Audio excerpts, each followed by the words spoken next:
जय हिंद। आज हम शुरू कर रहे हैं इंडियन इकोनॉमी का पहला यूनिट। सो बेसिकली इकोनॉमी होता क्या है? Economy is a study of how people from a business, from a nation और अ सोसाइटी और a nation deal with the scarcity of resources. Economy is a practical implementation of economics. Basically economy and economics ये दोनों अलग अलग term है, जिसमें हम बोल सकते हैं कि Indian economy, US economy, and we never use the term Indian economics or a US economics. So basically economics होता क्या है?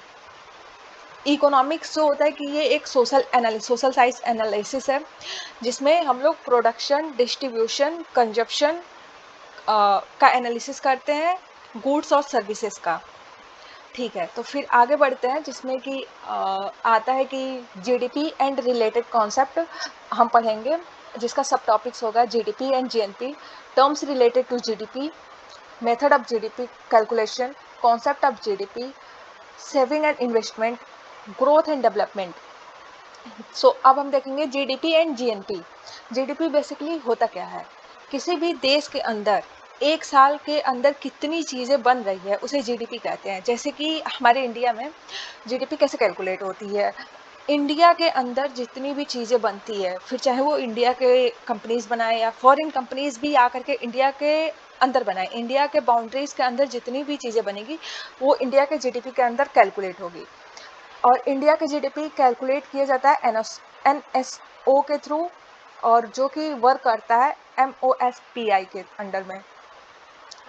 और एमओएसपीआई का ये फुल फॉर्म है ministry of statics and programme implementation, जो कि डिपार्टमेंट है एनएसओ का।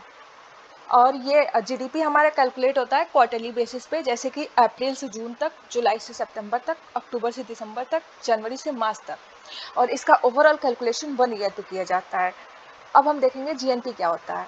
जीएनपी बेसिकली इंडियन सर्विस, मतलब कि इसे बोल सकते हैं कि इंडिया में रह करके इंडिया के जो लोग काम करते हैं, फिर उनका, और इंडिया के बाहर अक्रॉस द वर्ल्ड जो इंडियन पीपल है वहाँ पे जो काम करते हैं, उसको हम लोग जीएनपी के अंडर कैलकुलेट करते हैं। ठीक है, तो only Indian anywhere in the world, मतलब कि इसे बोल सकते हैं कि केवल इंडिया के पीपल जो कहीं भी काम करते हो, या तो इंडिया में काम करते हो या तो फॉरेन कंट्रीज में काम करते हो, उनका मिला करके हम लोग जीएनपी कैलकुलेट करते हैं। ये यहाँ पे दिया हुआ है GDP within the country और GNP entire world where Indians. ठीक है, अब हम देखेंगे जीएनपी का ये अर्निंग ऑफ, ये एक तरीके से एग्जांपल हम लोग मान सकते हैं कि ये हमारा जीडीपी है, और इंडिया के अंदर में ये हमारा 1000 मान सकते हैं कि जीडीपी है, और जिसमें earning of foreigners in India, मतलब कि फॉरेन कंपनी जो है वो इंडिया में आकर के काम कर रही है, उसका मान सकते हैं 100 है।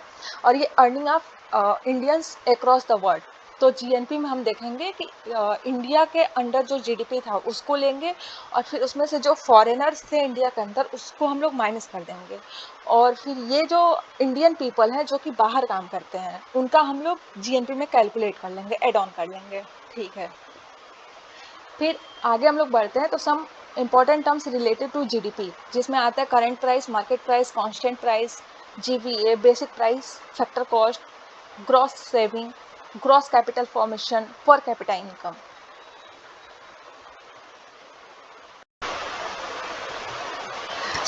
इस एग्जाम्पल के थ्रू हम लोग समझेंगे कि फैक्टर कॉस्ट क्या होता है, बेसिक कॉस्ट क्या होता है, मार्केट प्राइस क्या होता है।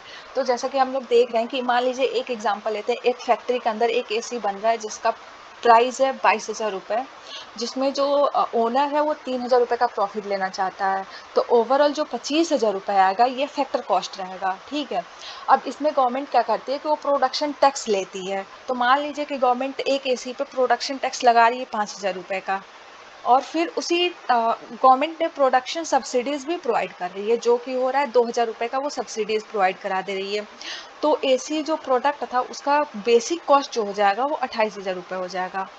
लेकिन जो एसी में प्रोडक्ट यूज़ हो रहे हैं उसका भी टैक्स लगाएगी गवर्नमेंट। तो जो एसी का मान लीजिए ये बेसिक प्राइस जो था वो 28,000 रुपये था, और प्रोडक्ट टैक्स जो लगा रही है गवर्नमेंट वो 4,000 रुपये का, जो उसमें प्रोडक्ट यूज़ हो रहे हैं उसका भी टैक्स लगा करके 4,000 रुपये एड ऑन कर दे रही है। और उस प्रोडक्ट पे सब्सिडीज़ प्रोवाइड करा दे रही है 1000 रुपये का, ठीक है। तो ओवरऑल जब इन सबको हम प्लस करेंगे और प्रोडक्ट सब्सिडीज़ को माइनस कर देंगे, तो जो हमारा एक्चुअल मार्केट प्राइस आएगा वो 31,000। ये देखिए यहाँ पे ये एक जीरो छूटा हुआ है, यहाँ पर एक जीरो और होगा, 31,000, वो गलती से मिसप्रिंट हो गया, 3100 हो गया। सो ये हमारा हो जाएगा मार्केट प्राइस हो जाएगा।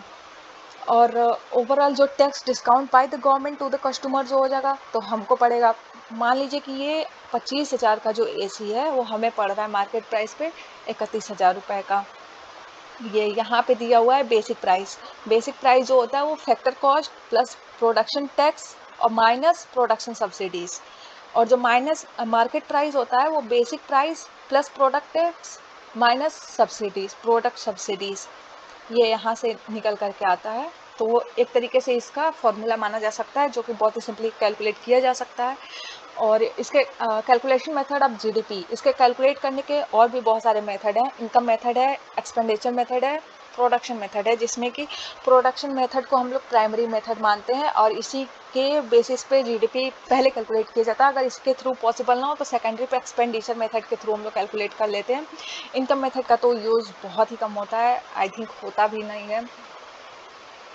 ये रहा एक्सपेंडिचर मेथड। अब हम देखते हैं एक्सपेंडिचर मेथड। देश में 3 लोग खर्चा करते हैं, जो कि होता है इंडिविजुअल, बिजनेस या कॉरपोरेट और गवर्नमेंट, ठीक है। तो CIG, इसका हम लोग देख सकते हैं कि जीडीपी जो 3 लोग खर्चे कर रहे हैं, ठीक है। कंजप्शन मतलब कि इंडिविजुअल जो खर्चे करते हैं, कंजप्शन करते हैं उनका। फिर इन्वेस्टमेंट मतलब कि जो कॉरपोरेट है वो इन्वेस्ट करता है, बिजनेसमैन है या कॉरपोरेट लाइफ वाले जो हैं वो इन्वेस्टमेंट करते हैं, तो उनका वो इन्वेस्टमेंट ले लेंगे। और जो गवर्नमेंट है जो कि परचेज करती है चीज़ों को हमसे, तो उसका प्लस कर देंगे, ठीक है। और इन तीनों को प्लस करने के बाद से एक्सपोर्ट माइनस इम्पोर्ट मतलब इसके जो खर्चे आते हैं उसको हम लोग एड ऑन कर लेते हैं जीडीपी के अंदर। और इसके बाद हम लोग देखते हैं कि प्रोडक्शन मेथड क्या होता है। तो चलिए इसमें हम लोग देखते हैं कि प्रोडक्शन मेथड, जिसको हम लोग वैल्यू एडिशन भी बोलते हैं, आउटपुट मेथड भी बोलते हैं। सो इसको भी हम लोग एक एग्जांपल के थ्रू इजीली समझने की कोशिश करेंगे।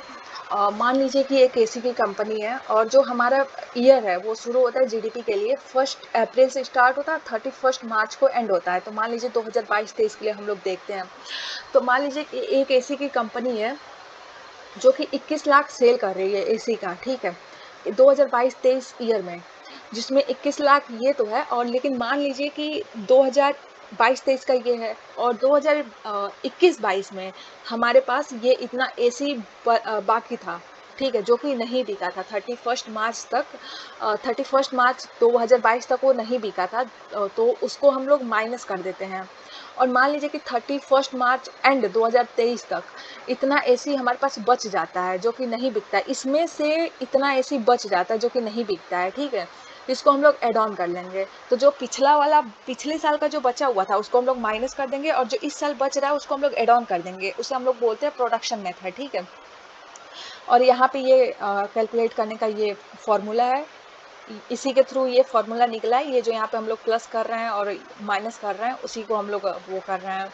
जैसे कि ये प्लस कर रहे हैं तो इसको प्रोडक्ट प्लस कर देंगे और माइनस कर रहे हैं तो उसको वही जो पीछे वाला फॉर्मूला था प्रोडक्ट टैक्स और माइनस प्रोडक्ट सब्सिडीज़ वाला, टैक्स को इंक्लूड कर दो और सब्सिडीज़ को माइनस कर दो, वही है।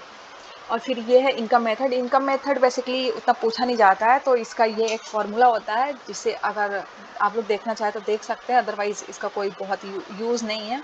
एक्सपेंडिचर और प्रोडक्शन मेथड से ही हम लोग जीडीपी कैलकुलेट कर लेते हैं।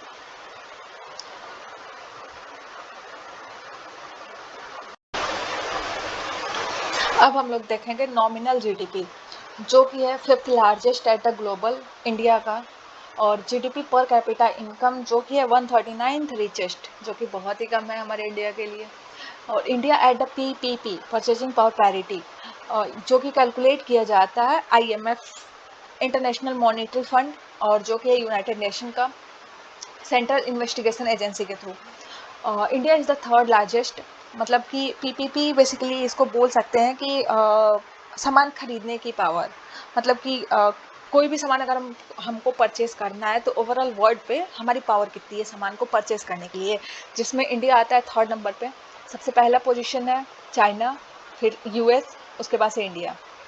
जीडीपी एट द पीपीपी, ये कुछ टॉपिक्स है जिसको आप पढ़ना चाहे तो पढ़ सकते हैं, जिसमें कुछ डाटा दिया हुआ है जो कि आंसर राइटिंग में काम आता है, तो आप लोग पढ़ना चाहें तो इसे पढ़ सकते हैं। यहाँ पे ये मैं लगा दे रही हूँ।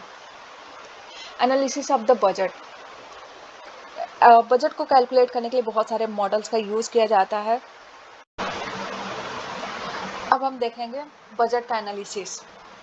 सो बेसिकली बजट हमारे 2023-24 के लिए जो जीडीपी है 6.1% है, और बजट हमारा कैलकुलेट होता है सेविंग से। सेविंग मतलब कि हम जितने पैसे अकाउंट में रखते हैं उसको सेविंग बोला जाता है।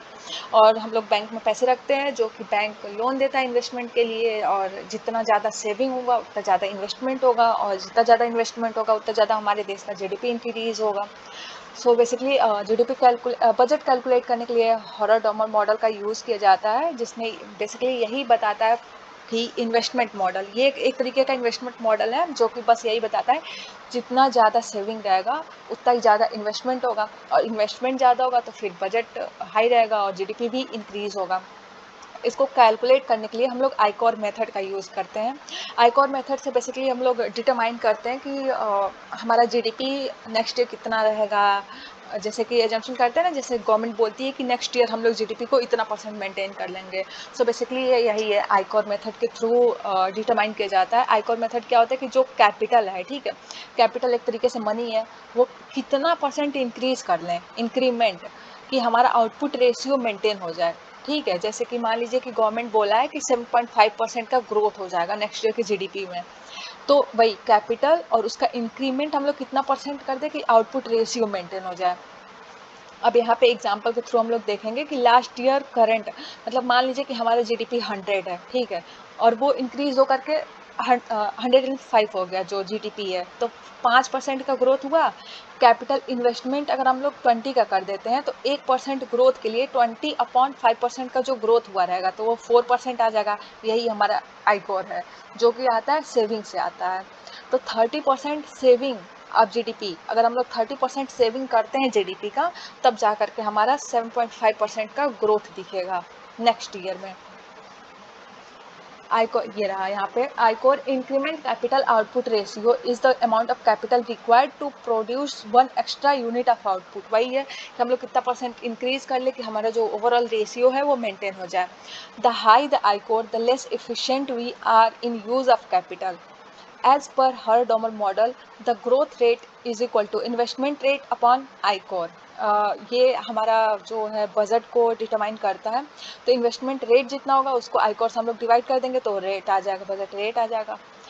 आइकोर also measure the capital intensity and efficiency. Efficiency को तो वो मेजर करेगा ही, एंड और ये जो है वो डिपेंड करता है कि choice of industries, the basic industries like steel, cement, aluminum etc, the icore will be higher। मतलब कि जैसे जितना हम लोग इंडस्ट्रीज़ में इन्वेस्ट करेंगे, जैसे कि बेसिक एग्जांपल हम लोग ले सकते हैं कि स्टील पावर प्लांट हो गया, सीमेंट की कंपनी हो गई, एलुमिनियम की कंपनी हो गई, तो ये जितना इन्वेस्टमेंट करेगा उतना ही हमारा आइकोर भी ज़्यादा बढ़ेगा।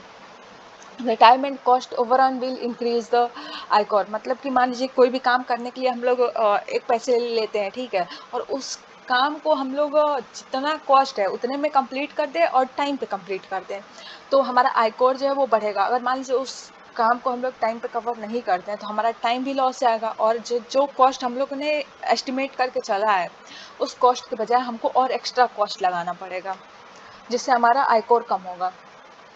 Technology also determine the I-core. Old technology will lead to higher I-core, latest technology will lead to less I-core। ठीक है,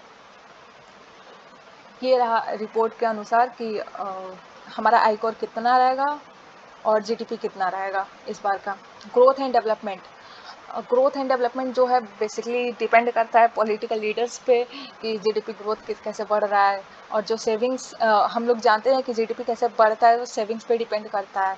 तो सेविंग कहाँ से होती है, हाउस होल्ड से होती है, प्राइवेट सेक्टर से होती है, पब्लिक सेक्टर से होती है। ये रहा, ग्रोथ जो है बेसिकली क्वान्टिटेटिव कंपोनेंट होता है। Problems with GDP as concept. ये बेसिकली कुछ पॉइंट्स है जो कि हमारे मेंस आंसर राइटिंग के काम आ सकते हैं, तो इसको मैं यहाँ पे लगा दे रही हूँ। आप लोग एक बार इसको गो थ्रू वो लीजिएगा, देख लीजिएगा, अच्छे पॉइंट्स हैं यहाँ पे। ये 7 पॉइंट्स है, इसको आप लोग देख लीजिएगा। ये 7 पॉइंट का जो ग्रीन जीडीपी बोला जाता है उसका एग्जाम्पल है, ये भी आप लोग देख लीजिएगा।